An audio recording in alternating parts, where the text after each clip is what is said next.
बहुत बहुत स्वागत है आप सभी का आपके अपने YouTube channel Shukla study point में। मैं शिवम शुक्ला आप सभी दोस्तों का हार्दिक स्वागत करता हूं।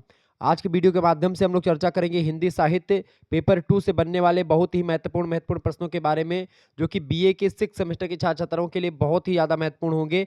आज की वीडियो के माध्यम से लगभग 100 से अधिक ऑब्जेक्टिव टाइप के प्रश्नों पर मैं चर्चा करूंगा, जो कि आपकी परीक्षा की दृष्टि से बहुत ही ज़्यादा महत्वपूर्ण है। 100% यही प्रश्न आपकी परीक्षा में आने वाले हैं, इससे बाहर कुछ नहीं आएगा, तो आप इस वीडियो को अंत तक जरूर देख लीजिएगा।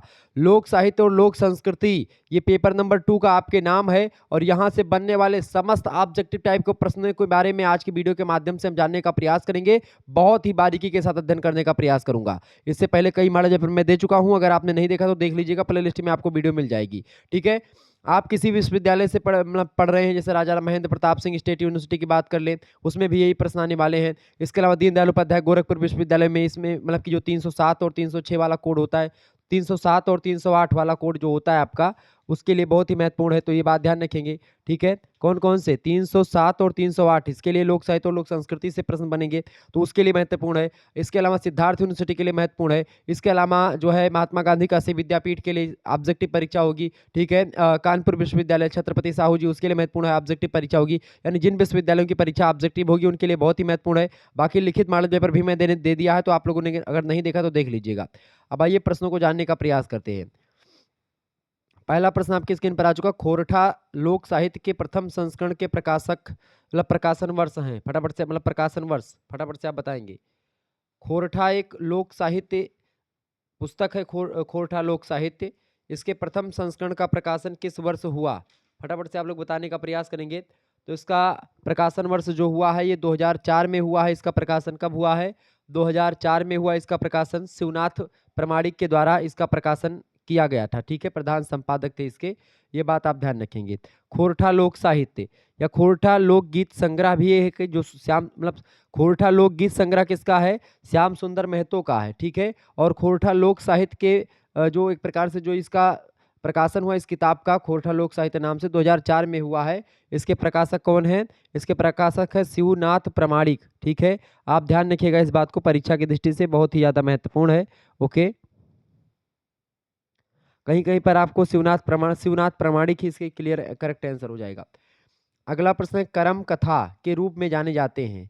कर्म कथा के रूप में किसको जाना जाता है? तो धर्म कथा को ही कर्म कथा कहते हैं। ऑप्शन नंबर इसका ए करेक्ट आंसर हो जाएगा। बहुत बढ़िया प्रश्न है। अगला प्रश्न आपसे बन सकता है, खोरठा लोक कथा किताब के प्रधान संपादक शिवनाथ प्रमाणिक, करेक्ट आंसर हो जाएगा बी ऑप्शन। मैंने आपको बताया बी ऑप्शन इसका राइट आंसर हो जाएगा। यह प्रश्न बहुत महत्वपूर्ण है, तो रिवीजन क्लास के तौर पर आप इसको ले सकते हैं।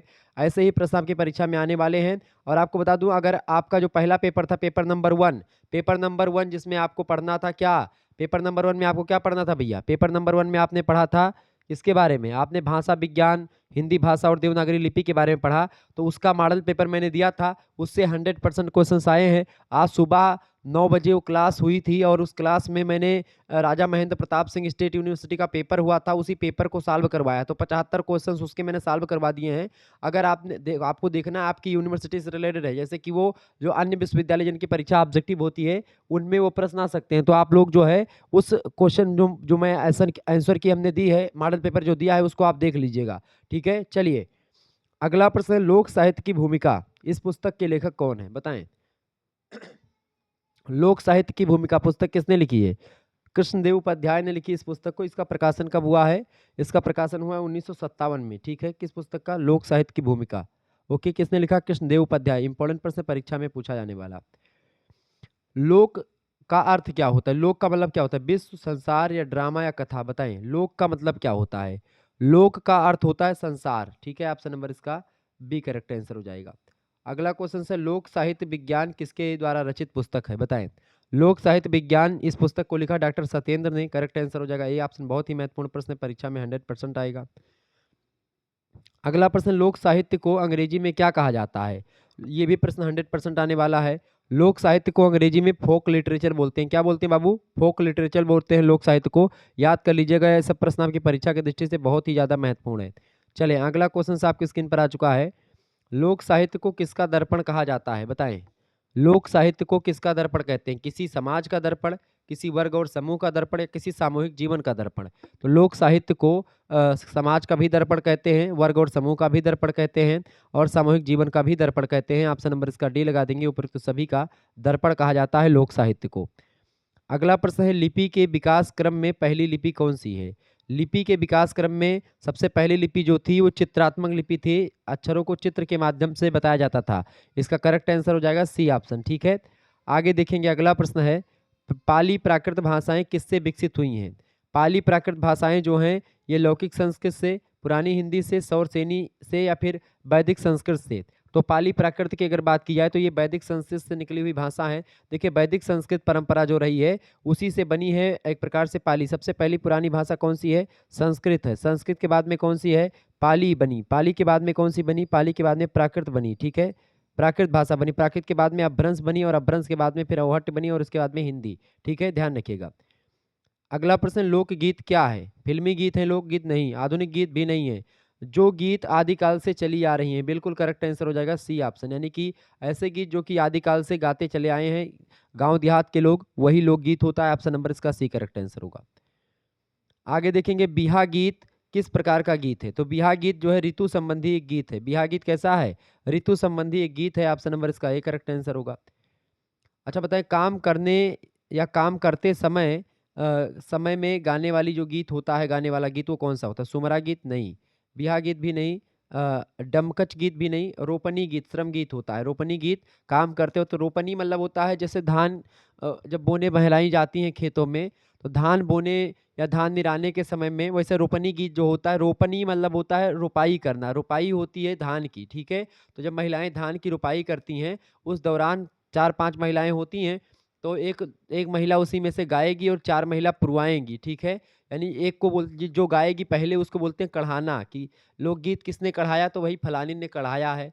तो जो जो कढ़ाती हैं लोकगीत वो एक प्रकार से डान होती हैं उस पूरे के पूरे समूह की। ठीक है, अगर आप जो है 4-5 गीत उस समय रोपनी के दौरान अगर जो है कढ़ा देती हैं, 2-3-4 गीत अपना-अपना बना कर के बढ़िया गाती हैं, तो आपका इज़्ज़त लोग करने लगती हैं। जैसे कि आप देखेंगे कि एक कलाकार के तौर पर आपको ट्रीट करेंगी, बाकी महिलाएँ जो होंगी वो आपकी जो आप बताएँगे उसको पुरवाएँगी। तो इस तरीके से क्या होता है, रोपनी गीत धान बुआई के समय में, अब धान बुआई कुछ दिन में आ जाएगी तो उस दौरान जो है ये गीत गाया जाता है, रोपनी। ठीक है, लोकगीत किसे कहते हैं? लोकगीत क्या है? बिहा गीत और करम गीत ये दोनों लोकगीत हैं। ठीक है, ऑप्शन नंबर सी लगा देंगे, ए और बी दोनों। ऐसे ही प्रश्न आपकी परीक्षा में पूछेंगे, 100% प्रश्न ये सब आने वाले हैं।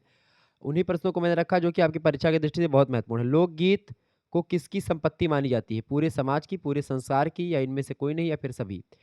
तो देखिए लोकगीत की अगर बात की जाए तो लोकगीत पूरे समाज की संपत्ति मानी जाती है। ऑप्शन नंबर इसका ए करेक्ट आंसर हो जाएगा।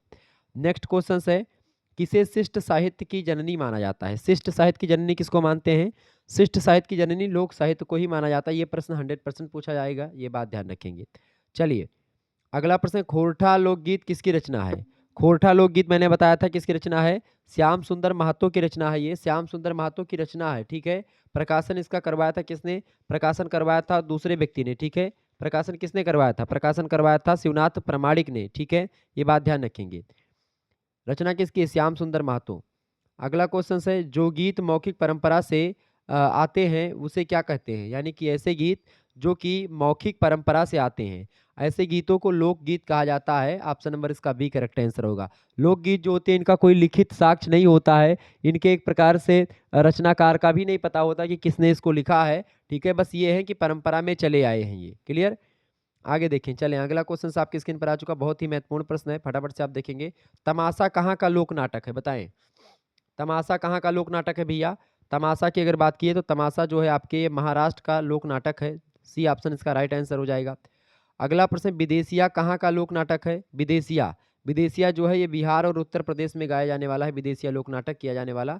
ऑप्शन नंबर सी होगा, दोनों करेक्ट आंसर। ठीक है, अगला प्रश्न आपकी स्क्रीन पर आ चुका, नौटंकी कहाँ का लोक नाट्य है?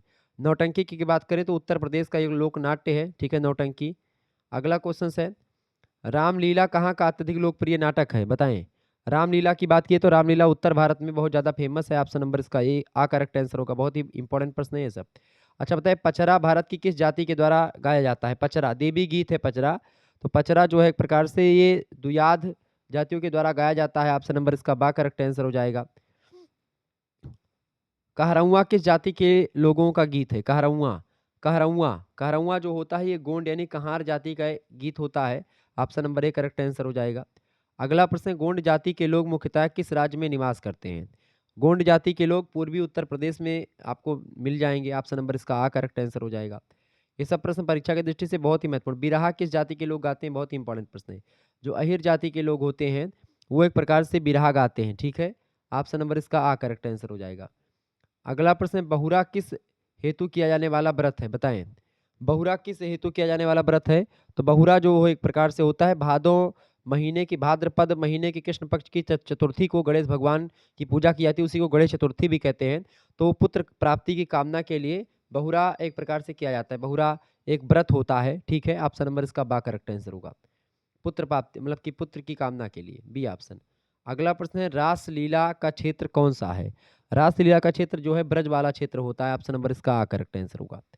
अगला प्रश्न है, कठपुतली भारत के किस भाग का मनोरंजन का साधन रहा है? तो ये राजस्थान वगैरह का यानी उत्तर भारत या एक प्रकार से कठपुतली की अगर बात की, हाँ कठपुतली आप उत्तर भारत लगा सकते हैं, ठीक है। उत्तर भारत या एक प्रकार से वही राजस्थान वगैरह में, तो उत्तर भारत के एरिया में ही आप देखेंगे। ऑप्शन नंबर उत्तर भारत, चूंकि यूपी वगैरह में भी कठपुतली के कुछ नृत्य देखने को मिले हैं। तो ऐसे में आप केवल एक पूर्वी या पश्चिमी में नहीं लगा सकते। उत्तर भारत में आपका पूर्वी कुछ इलाका आ जाएगा, कुछ पश्चिमी भी आ जाएगा। अगला प्रश्न है आपका, यात्रा कहाँ का लोक नाटक है? बताएं। यात्रा कहाँ का लोक नाटक है? तो यात्रा इसमें इनमें से बंगाल का नाटक है। ऑप्शन नंबर इसका करेक्ट आंसर होगा। इंपॉर्टेंट प्रश्न है, आगे देखेंगे। अगला प्रश्न, इंपॉर्टेंट प्रश्न आपकी स्क्रीन पर आ चुका है। प्रश्न है, चैतई ई तेज चले बरुआ बैसाखे ई पहुँचे लय हो, यह किस संस्कार का गीत है? बढ़िया ये प्रश्न है, बताएं। प्रश्न आपसे पूछा गया है, प्रश्न आपसे पूछा गया है कि चैतई ई तेज चले बरुआ बैसाखे ई पहुँचे लय हो, ये एक प्रकार से क्या है? ये मुंडन का गीत है या अन्नप्राशन? अन्नप्राशन एक संस्कार होता है, जनेऊ भी एक संस्कार है, मुंडन भी एक संस्कार, विवाह भी एक संस्कार है। ये चारों संस्कार हैं। तो ये किस संस्कार का गीत है? हिंदुओं में 16 संस्कार एक प्रकार से प्रचलित हैं। अब बताइए ये संस्कार किस संस्कार का गीत है? कि चैतई तेज चले बरुआ बैसाखे पहुँचले हो, ये जो है जनेऊ गीत होता है, ठीक है। जनेऊ यज्ञोपवीत पहना जाता है एक प्रकार से। जैसे ब्राह्मण के यहाँ पर 8 वर्ष पर जनेऊ हो जाता है, क्षत्रियों के यहाँ पर 10 वर्ष पर, और बाकी लोगों पर जैसे वैश्य वगैरह में अगर शूद्र भी जनेऊ करवाता है तो वो एक प्रकार से 12 से 14 वर्ष पर हो जाता है। वैसे वैश्य जनेऊ करवाते हैं, शूद्र लोग जनेऊ नहीं करवाते हैं, ठीक है। ये एक प्रकार से पहले से ही नियम था। बाकी जो जनेऊ पहन लेते शूद्र भी, अगर वो पढ़ना चाहता है, वेद पढ़ना चाहता है या अन्य कोई चीज़ को पढ़ना चाहता है तो वो जनेऊ करवा ले, उसके बाद फिर वेद वो पढ़ने का अधिकारी हो जाएगा। यानी ब्राह्मण भी यहाँ तक कि अगर वो वेदधारी मतलब कि वो जनेऊधारी नहीं है तो उसको वेद छूने का अधिकार नहीं है हिंदू धर्म में, ठीक है। ये बात ध्यान रखेंगे।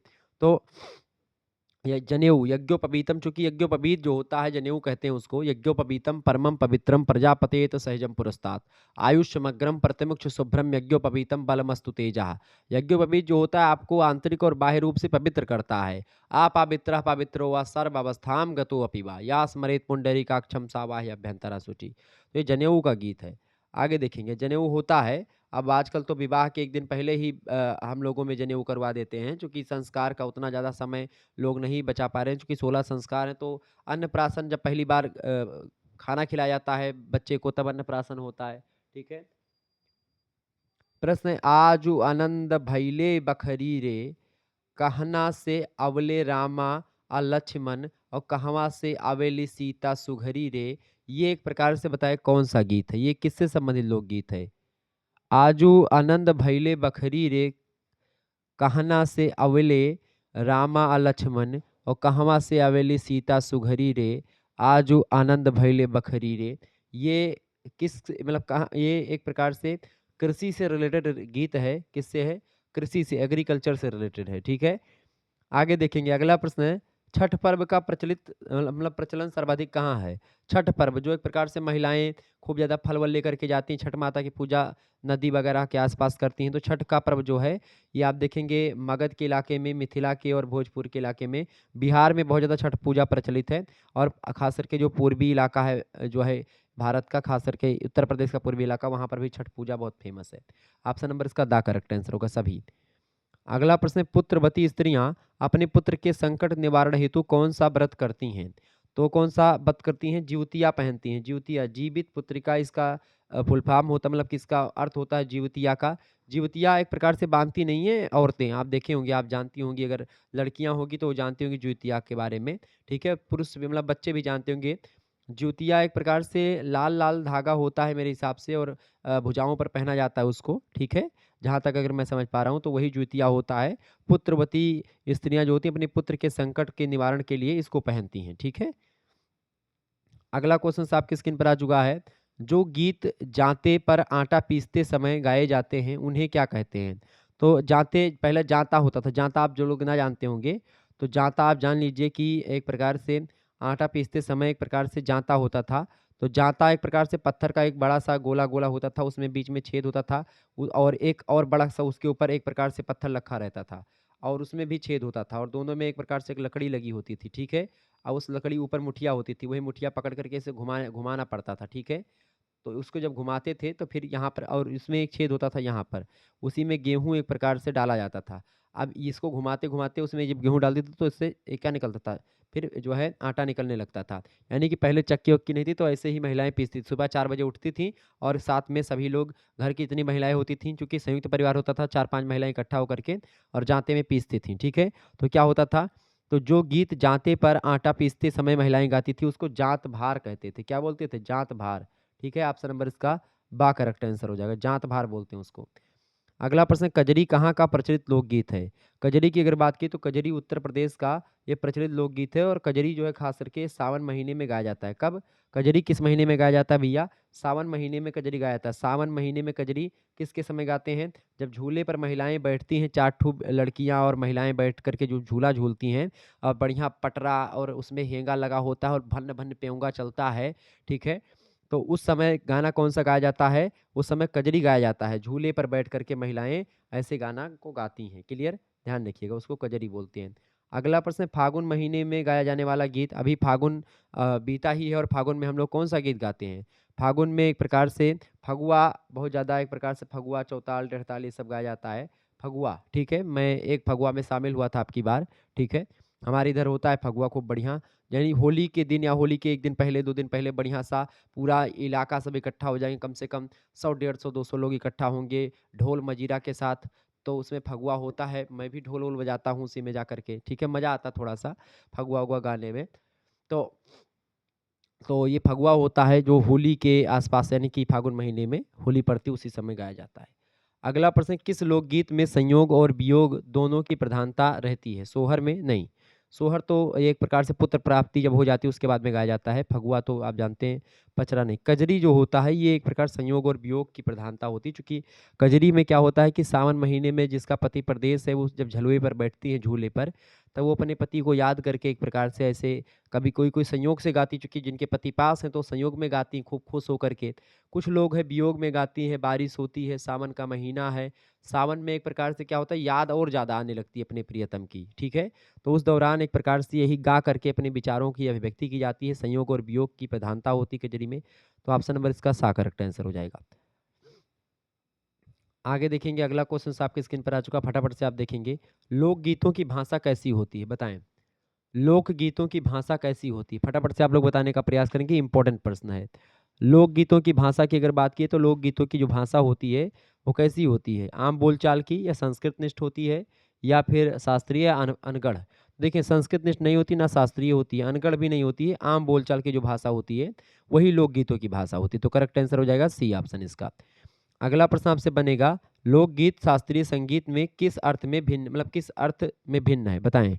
लय, सुर और ताल में, या फिर मधुरता में, या फिर सोच, ताजगी और प्राथमिकता में? तो लोकगीत शास्त्रीय गीत से ये भिन्न है सोच, ताजगी और प्राथमिकता में, ठीक है? ऑप्शन नंबर इसका सी करेक्ट आंसर होगा। अगला प्रश्न, लोकगीत के लिए साधना की खेती क्यों नहीं की जाती है? लोकगीत के लिए साधना की खेती क्यों नहीं की जाती है? क्योंकि ये हमारे दैनिक जीवन में रचे बसे हैं। ऑप्शन नंबर इसका करेक्ट आंसर क्या हो जाएगा? A option. अगला प्रश्न है, लोकगीतों का वास्तविक संबंध किससे है? तो ये एक प्रकार से गांव और देहातों से है, इसका संबंध option number C correct answer होगा। अगला प्रश्न बन सकता है, बंगाल के प्रमुख लोकगीत कौन से हैं? बंगाल के प्रमुख लोकगीतों की अगर बात की तो बाउल हो गया, मटीथा, सीट हो गया, ये सब गीत। ऑप्शन नंबर इसका बी करेक्ट आंसर होगा, डी करेक्ट आंसर होगा। सोनी महिवाल लोकगीत कहाँ का है? सोनी महिवाल आपने मूवी भी देखी होगी, सनी देओल की मूवी है, बहुत पुरानी मूवी। तो सोनी महिवाल जो है ये दोनों प्रेमी हुआ करते थे। पंजाब के इलाके में एक प्रकार से लोकगीत गाया जाता है सोनी महिवाल का। ऑप्शन नंबर इसका सी करेक्ट आंसर होगा। अगला प्रश्न है, उत्तर प्रदेश का लोकगीत क्या है?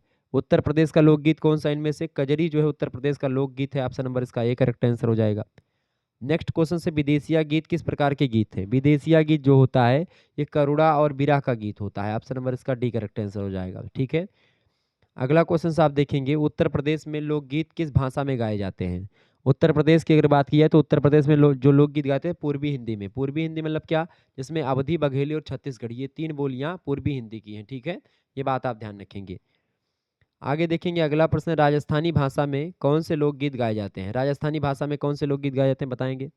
राजस्थानी भाषा में ढोला, मारूरू, दूहा ये सब एक प्रकार से राजस्थानी भाषा में गाए जाने वाले लोकगीत हैं। Clear, D option right answer हो जाएगा इसका। 12 मासा जानते हैं क्या होता है? जो 12 महीने गाया जाता है, मतलब कि 12 महीने में जब पति आपका परदेश में हो, ठीक है, और इस स्थिति में क्या होता है कि जब स्त्रियों के पति उनसे बिछड़ जाते हैं तो एक एक महीने में वो कैसे व्यतीत करती हैं, या विरह की अग्नि को कैसे एक प्रकार से कंट्रोल करती हैं, या एक प्रकार से विरह की अग्नि में किस तरीके से झुलसती हैं 12 महीने में, वो एक प्रकार से अपने विरह का वर्णन करती हैं, उसी को कवि लिखता है तो ही 12 मासा कहलाता है। जैसे कि नागमती का वियोग वर्णन जो है वो 12 मासा में लिखा गया है। ठीक है, और वहीं आप देखेंगे शेख जुलेखा का जो प्रेम है, जो शेख निसार ने लिखा है खास करके, तो मतलब कि जो यूसुफ जुलेखा, यूसुफ जुलेखा जो एक प्रकार से शेख निसार की रचना है, अवधी के बड़े जबरदस्त कवि हैं, सूफी काव्यधारा से प्रेरित हैं। तो यूसुफ जुलेखा जो है एक प्रकार से उसमें 60 ऋतु वर्णन का वर्णन है। 60 ऋतु मतलब 6 ऋतुओं के बारे में। तो 6 ऋतुएं होती हैं। ठीक है, और एक प्रकार से आप देखेंगे कि ये 12 महीने होते हैं। आगे देखेंगे, अगला प्रश्न, निम्न में से कौन से लोक कथाओं में भेद है? बताएं, निम्न में से प्रश्न आपसे पूछा गया है, निम्न में से कौन से लोक कथाओं में भेद है? देखिए, उपदेशात्मक, सामाजिक और धार्मिक ये सब लोक कथाओं में भेद है। Option number B correct answer हो जाएगा। अगला प्रश्न, लोक कथाओं को निम्न में से कितने विवरणों में बांटा गया है? तो लोक कथाओं की अगर बात की तो उपदेशात्मक और धार्मिक कथाएं ये होती हैं लोक कथाएं, बिल्कुल ठीक है। सामाजिक कहानियां भी लोक कथाओं में आती हैं। इसके अलावा प्रेम प्रधान कहानियां और जाति शैली पर आधारित कथाएं ये सब एक प्रकार से लोक कथाओं में शामिल है। यानी कि एक डी ऑप्शन आप लिख लीजिएगा, उपरोक्त सभी। ठीक है, वही करेक्ट आंसर हो जाएगा। आगे देखेंगे, अगला क्वेश्चन आपकी स्क्रीन पर आ चुका है, अत्यधिक बलवान से भिड़ जाना, इस जो है लोकोक्ति का क्या अर्थ है बताएं? मतलब अत्यधिक बलवान से भिड़ जाना अर्थ वाली लोकोक्ति इनमें से कौन सी है? कहाँ राजा भोज, कहाँ गंगू तेली, दोस्ती बराबरी की, कहाँ सुदामा बापुरो, कृष्ण मिताई जोग, और चोर चोर मौसेरे भाई। बताए इस जो है इसका अर्थ क्या होगा? अत्यधिक बलवान से भिड़ जाना, इसका मतलब होता है कहाँ राजा भोज, कहाँ गंगू तेली। ये एक लोकोक्ति है, कहाँ राजा भोज, कहाँ गंगू तेली, इसका मतलब होता है अत्यधिक बलवान से भिड़ जाना। करेक्ट आंसर हो जाएगा ए ऑप्शन। अगला प्रश्न, अपराध अपराध कोई करे और दंड कोई और भुगते, इसका अर्थ देने वाली लोकोक्ति इनमें से कौन सी है? देखिए, वैश्या का दंड फकीर को, यही करेक्ट आंसर हो जाएगा। वैश्या का दंड फकीर को मिल रहा है, यानी कि अपराध कोई करे और दंड किसी और को मिले। जिसकी लाठी उसकी भैंस का मतलब होता है कि जिसका प्रभुत्व है वही एक प्रकार से शासन करेगा। जैसी करनी वैसी भरनी, मतलब टिट फॉर टैट, यानी कि जैसा करोगे वैसा भरोगे, ये तो दूसरा हो गया। उल्टा चोर कोतवाल को डटे, मतलब कि जब आपकी गलती ना हो और सामने वाले की गलती हो, फिर से आपको ही वो डांट रहा हो, जो सामने वाला जिसने गलती की वो खुद डांट रहा हो, तो वो, यानी कि इसका करेक्ट आंसर क्या हो जाएगा? वैश्या का दंड फकीर को, इसका मतलब होता है अपराध कोई और करे और दंड कोई और भुगते। नेक्स्ट क्वेश्चन आप देखेंगे, नाम के अनुरूप कार्य ना करना, अर्थ को प्रकट करने वाली कहावत कौन सी है? नाम के अनुरूप काम ना करना, इसका मतलब होता है ऊंची दुकान और फीका पकवान।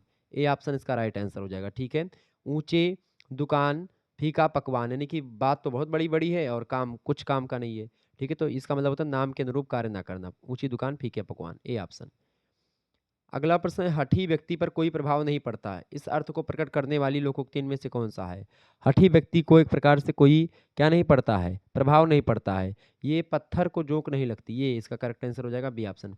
पत्थर को जोंक नहीं लगती, इसका अर्थ क्या होगा? हठी व्यक्ति को कोई प्रभाव नहीं पड़ता है। ठीक है, अगला प्रश्न, मूर्ख को कुछ कहना, इसके लिए सही मुहावरा कौन सा है? मूर्ख को कुछ कहना, मूर्ख को कुछ कहना का मतलब होगा कि अंधे के आगे रोना। अंधे के आगे आप रोगे तो एक प्रकार से इसका मतलब क्या होगा? मूर्ख को कुछ कहना, बी ऑप्शन इसका राइट आंसर होगा।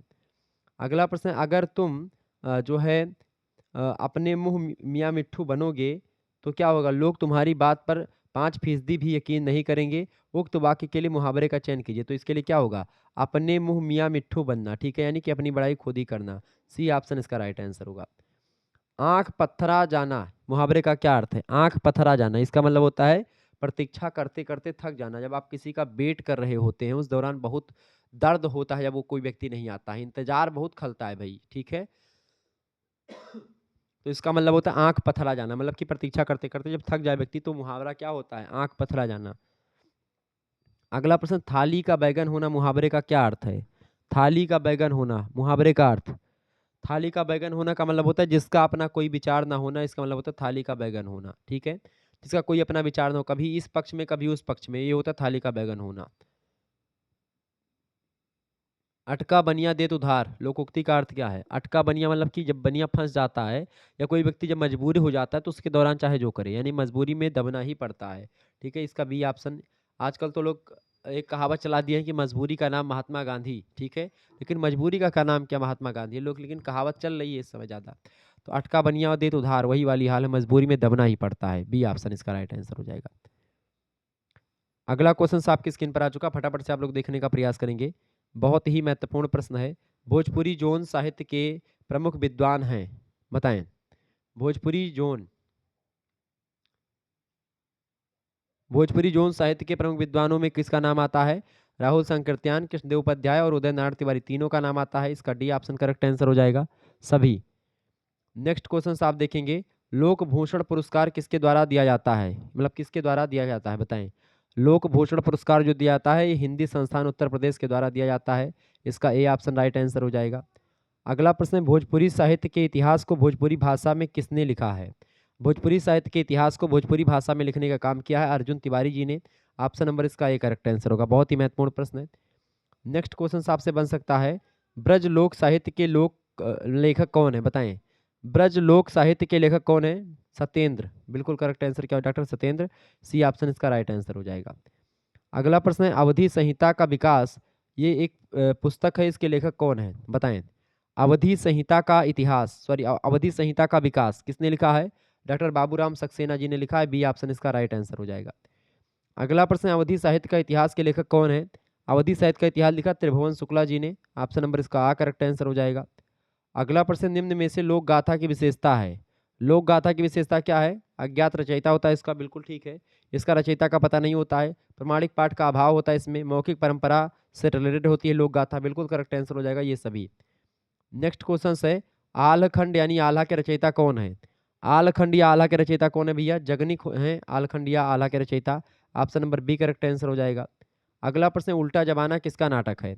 उल्टा जमाना किसने लिखा है? गोरखनाथ चौबे जी ने लिखा है उल्टा जमाना, ओके। अरुण कमल की कविता भी है ये, उल्टा जमाना नाम की कविता अरुण कमल जी ने लिखा है, लेकिन वो उल्टा जमाना एक प्रकार से एक नाटक पूछा गया, लोकनाट्य है गोरखनाथ चौबे का। अगला क्वेश्चन आपकी स्क्रीन पर आ चुका है, बाबा हो कवन जाना, गड़ौआ छाई मुहि देह और भीजेला गोरा राजा के कुलर चादर तान ए, यह किस संस्कार से संबंधित लोकगीत है? ये एक प्रकार से जनेऊ से रिलेटेड गीत है। ऑप्शन नंबर इसका सा करेक्ट आंसर हो जाएगा। जुग जुग जिया सु ललनवा, भवनवा के भाग जागल हो, ललना लाल भैले कुलवा के दीपक, मनवा में आस लागल हो। ये किस संस्कार का गीत है? तो ये भैया पुत्र जन्म का एक प्रकार से गीत है। पुत्र जन्म में एक प्रकार से ये सोहर एक प्रकार से है। ये क्या है? ये सोहर है जो पुत्र जन्म के समय में लोग गाते हैं। क्या गाते हैं? कि जुग जुग जिया सु लल तू ललनवा, भवनवा के भाग जागल हो, ललना लाल भैले कुलवा के दीपक, मनवा में आस लागल हो। ये क्या है? सोहर है ये, ठीक है। ये क्या है? ये सोहर है। ये पुत्र जन्म के तदुपरांत गाया जाता है। अगला क्वेश्चन है, गंभीरा कहाँ का प्रचलित लोक नाट्य है? गंभीरा बताएं। गंभीरा जो है कहाँ का प्रचलित लोक नाट्य है? तो गंभीरा ये बंगाल का प्रचलित लोक नाट्य है। कहाँ का है? ये बंगाल का है लोक नाट्य। Option number C correct answer हो जाएगा इसका। अगला प्रश्न, कीर्तनिया किस राज्य का नृत्य प्रधान लोक नाटक है? बताएं। कीर्तनिया किस राज्य का नृत्य प्रधान लोक नाटक है? कीर्तनिया ये बिहार का है। ऑप्शन नंबर इसका बा करेक्ट आंसर हो जाएगा। मुख्य रूप से बंगाल में भी कीर्तनिया खूब ज़्यादा होता है। कीर्तनिया बंगाल और बिहार के इलाके में गाया जाता है। तो बंगाल है नहीं ऑप्शन में, इसीलिए बिहार करेक्ट आंसर हो जाएगा। बाकी बंगाल होता तो बंगाल लग जाता। अगला प्रश्न, भारत में सभी जनपदों में के लोक नाट्यों पर विचार करने पर लोक नाट्य कितने प्रकार के मुख्य रूप से होते हैं? तो 3 प्रकार के होते हैं, बी ऑप्शन। इनमें से लोक नाटक का प्रकार है, लोक नाटक कौन से होते हैं? इनमें से देखिए, नृत्य प्रधान एक लोक नाटक होते हैं, एक संगीत प्रधान और एक स्वांग प्रधान। ऑप्शन नंबर डी उपरोक्त सभी प्रकार के होते हैं। क्लियर? आगे देखेंगे, अगला प्रश्न है, इनमें से कौन सा प्राकृत नाटक का एक रूप माना जाता है? बताएं। प्राकृत नाटक का एक रूप कौन सा माना जाता है? यक्षगान जो है ये प्राकृत नाटक का एक रूप माना जाता है, बी ऑप्शन राइट आंसर होगा। अच्छा, किसमें स्त्रियां पुरुष का वेश धारण करके भाग लेती हैं? यक्षगान में, रामलीला में, कृष्णलीला में या रासलीला में? तो स्त्रियां जो है पुरुष का भेष धारण करके भाग लेती हैं यक्षगान में। ऑप्शन नंबर इसका आ करेक्ट आंसर होगा। यक्षगान का रंगमंच कैसा होता है? यक्षगान का रंगमंच जो होता है अर्धचंद्रांकान होता है। ऑप्शन नंबर अर्धचंद्राकार होता है। ऑप्शन नंबर इसका ए करेक्ट आंसर होगा। अच्छा, बताएं भवाई कहाँ का लोक नाट्य है? भवाई की अगर बात की जाए, गुजरात का लोक नाट्य है। बहुत ही इंपॉर्टेंट प्रश्न है, परीक्षा में 100% आएगा, रट लीजिएगा इन प्रश्नों को। विदेशिया किसका लिखा हुआ लोक नाटक है? विदेशिया भिखारी ठाकुर, बिल्कुल करेक्ट आंसर हो जाएगा ए ऑप्शन राइट आंसर। बहुत ही महत्वपूर्ण प्रश्न है, 100% परीक्षा में आएगा। अगला प्रश्न, विदेशिया की भाषा कौन सी है? विदेशिया जो एक प्रकार से नाटक है भिखारी ठाकुर का, इसकी भाषा कैसी है? भोजपुरी भाषा में लिखा है, सी ऑप्शन इसका राइट आंसर होगा। बहुत बढ़िया, आगे देखेंगे, फटाफट से वीडियो को लाइक और शेयर करते रहिएगा। अच्छा, एक बात और मैं आपको बता दूं, अगर आपको को करिकुलर अपने कोर्स से रिलेटेड को करिकुलर की वीडियो देखनी है, तो को करिकुलर कोर्स की रिलेटेड ऐसे communication skill and personality development की बहुत सारी वीडियो हमारे दूसरे चैनल पर मैंने को करिकुलर मास्टर नाम से एक चैनल बनाया आप लोगों की तैयारी के लिए, को करिकुलर मास्टर। तो को करिकुलर मास्टर आप यूट्यूब चैनल को सब्सक्राइब कर लीजिएगा, ठीक है। इस चैनल की लिंक मैं डिस्क्रिप्शन बॉक्स में दे दूंगा और कमेंट सेक्शन में पिन कर दूंगा, तो आप सभी लोग इस चैनल को सब्सक्राइब कर लीजिएगा। बहुत महत्वपूर्ण चैनल है, लगभग 5 से 6 मॉडल पेपर आपके, यानी कि 3 इकाइयों को मैं करवा चुका हूँ, ठीक है। 1 इकाई आपकी बची हुई, उसका भी मॉडल पेपर मैं करवा दूंगा। बाकी फिर एक प्रकार से एक रिवीजन क्लास हो जाएगी, बाकी फिर प्रैक्टिस सेट आपकी लगातार मैं देता रहूँगा, ठीक है।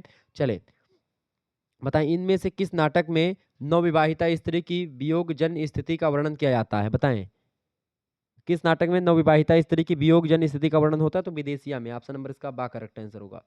अगला प्रश्न, भरत मुनि ने माता के कितने भेद बताए हैं? सॉरी, मतलब नाटक के कितने भेद बताए हैं भरत मुनि ने? नाटक के कितने भेद बताए हैं भरत मुनि ने? तो भरत मुनि ने नाटक के बताए हैं 2 भेद। ऑप्शन नंबर इसका ए करेक्ट आंसर हो जाएगा। अगला प्रश्न, भाण में कैसे चरित्र की प्रधानता होती है? धूर्त एक प्रकार चरित्र की प्रधानता होती है भाण में। ऑप्शन नंबर सा करेक्ट आंसर हो जाएगा। आगे देखेंगे, भाषा का निर्माण होता है, बताएं फटाफट से, आप बताएंगे भाषा का निर्माण होता है अमूर्त ध्वनियों से, या फिर मूर्त ध्वनियों से, मूर्त संकेतों से, व्यक्त ध्वनियों से, या आंखों से? बताएं करेक्ट आंसर क्या हो जाएगा। तो भाषा की अगर बात करें, भाषा की तो भाषा का निर्माण कैसे होता है? बिल्कुल करेक्ट आंसर हो जाएगा, व्यक्त ध्वनियों से भाषा का निर्माण होता है, व्यक्त ध्वनियों से, सी ऑप्शन राइट आंसर होगा। भाषा अभिलक्षणों में से कौन सा सही नहीं है? भाषा के अभिलक्षणों में देखें, यादृच्छिकता भाषा के अभिलक्षण में शामिल है, सृजनात्मकता भी शामिल है और विविधता भी शामिल है। अपरिवर्तनशीलता नहीं शामिल है। भाषा का अभिलक्षण में परिवर्तनशीलता शामिल है, अपरिवर्तनशीलता नहीं शामिल है। तो इसका करेक्ट आंसर यही पूछा गया था कि कौन सा नहीं शामिल है, तो सी ऑप्शन इसका नहीं शामिल है। आगे देखेंगे, किस देश में हिंदी भाषा का प्रयोग लिखने और बोलने में किया जाता है? किस देश में हिंदी भाषा का प्रयोग लिखने और बोलने में किया जाता है? वो है मॉरिशस। क्या है? मॉरिशस देश है, जहाँ पर लिखने और पढ़ने दोनों में हिंदी भाषा का प्रयोग किया जाता है, डी ऑप्शन राइट आंसर होगा। अगला प्रश्न, जब कोई बोली या भाषा व्याकरणिक ढांचे में ढल करके व्यवस्थित रूप ग्रहण कर लेती है, तो उसको हम क्या कहते हैं? उसको पारनिष्ठित भाषा कहते हैं। क्या बोलते हैं? पारनिष्ठित भाषा। बहुत ही महत्वपूर्ण प्रश्न है, इंपॉर्टेंट है, परीक्षा में आएगा। अगला प्रश्न है, आल्हा अधिकतर कहाँ पर गाए जाते हैं? तो आल्हा एक प्रकार से किस भाषा में गाए जाते हैं? तो ये बुंदेलखंड में एक प्रकार से गाए जाते हैं, और बुंदेली भाषा में अधिकतर मात्रा में एक प्रकार से गाए जाते हैं, ये बुंदेलखंडी में। अगला प्रश्न है, आल्हा गाने वाले कहाँ पर मिलते हैं आपको, मतलब कैसे मिलते हैं? तो गांव गांव ढोलक लिए हुए मिलते हैं, ठीक है। ये बात ध्यान रखें, गांव गांव में ढोलक लिए हुए जो एक प्रकार से आपको ये मिल जाएंगे। अगला क्वेश्चन आपकी स्क्रीन पर आ चुका है, अवधि को साहित्यिक भाषा काव्य भाषा के रूप में परिनिष्ठित करने का जो श्रेय है निम्न में से किसे जाता है? फटाफट से आप बताएंगे। अवधि को साहित्यिक भाषा या काव्य भाषा के रूप में परिनिष्ठित का श्रेय जो है इसको जाता है सूफी कवियों को, ठीक है। Option number D correct answer हो जाएगा। अवधी भाषा की शब्दावली को साहित्य की पारिनिष्ठित शब्दावली बनाने का श्रेय सबसे पहले किसको जाता है? तो गोस्वामी बाबा तुलसीदास को जाता है, बिल्कुल करेक्ट आंसर हो जाएगा बी ऑप्शन। अगला प्रश्न आप देखेंगे, मध्यकाल के साहित्यिक अवधि का चरमोत्कर्ष 2 कवियों से मिलता है, और वे कवन कौन से हैं? यानी अवधि में आप देखेंगे 2 कवि सबसे इंपॉर्टेंट हैं इनमें से, उनमें से पहला नाम है तुलसीदास जी का, और दूसरा नाम है मलिक मोहम्मद जायसी। ये सूफी काव्य धारा में एक प्रकार से अवधि में पद्मावत जैसे महाकाव्यों का सृजन किया इन्होंने। तुलसीदास तो आप सभी को पता होगा, रामचरितमानस अवधि में लिखा गया है।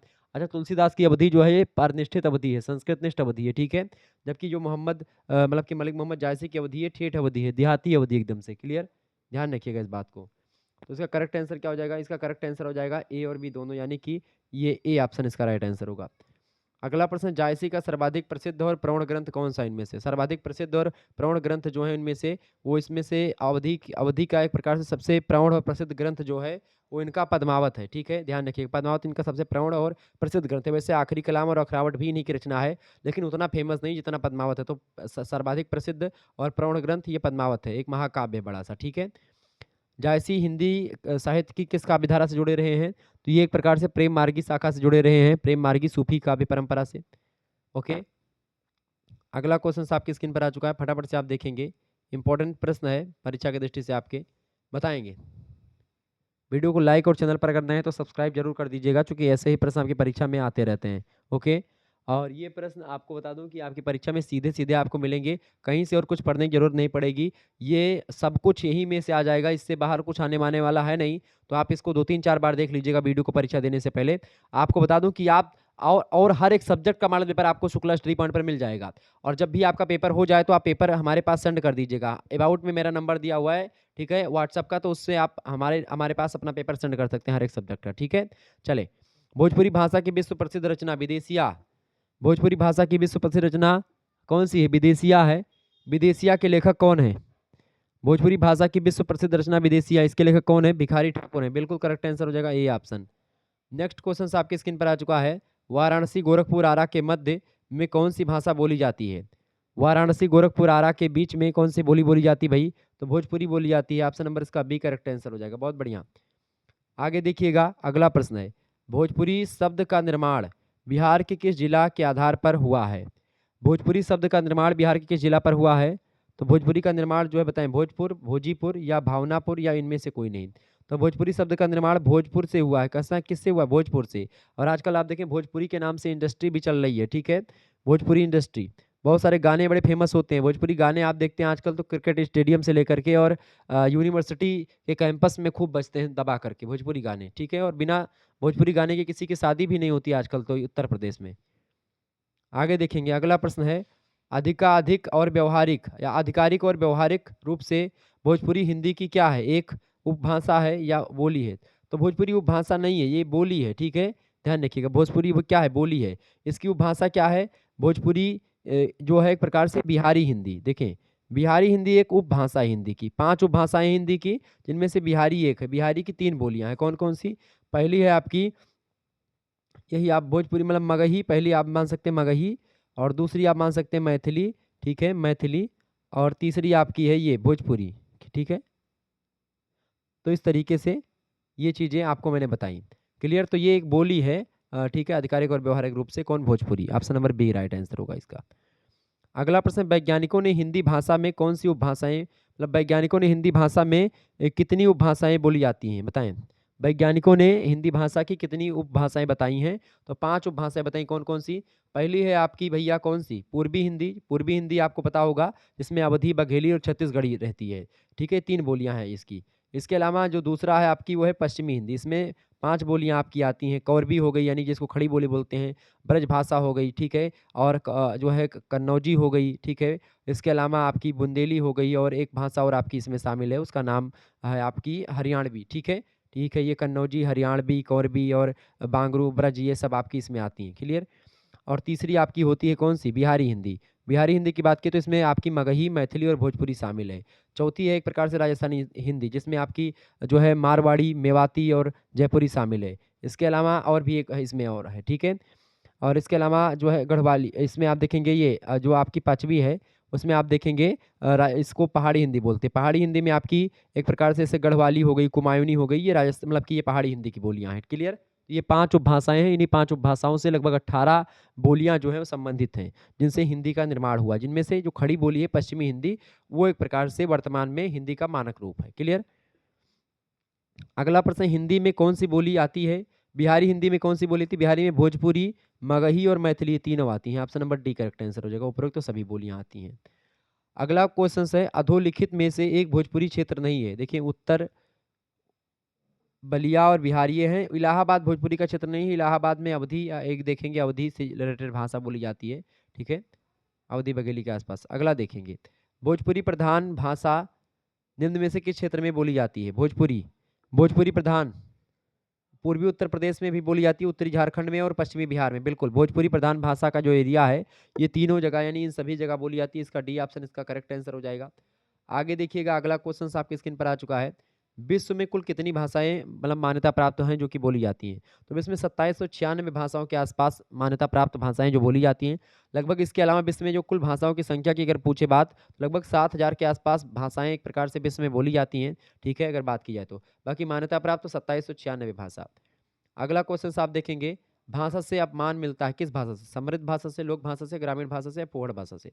देखिए, फूहड़ भाषा से क्या होता है? फूहड़ भाषा से अपमान मिलता है। ऑप्शन नंबर इसका सी राइट आंसर हो जाएगा। अगला प्रश्न, भाषा होती है परिवर्तनशील, अस्थाई या निश्चित या अपरिवर्तनशील? तो भाषा एक प्रकार से देखिए, ना तो अपरिवर्तनशील होती है, ना ही अस्थाई होती है, ना तो निश्चित होती है। भाषा परिवर्तनशील होती है। ए ऑप्शन इसका राइट आंसर हो जाएगा। ठीक है, भाषा परिवर्तनशील होती है।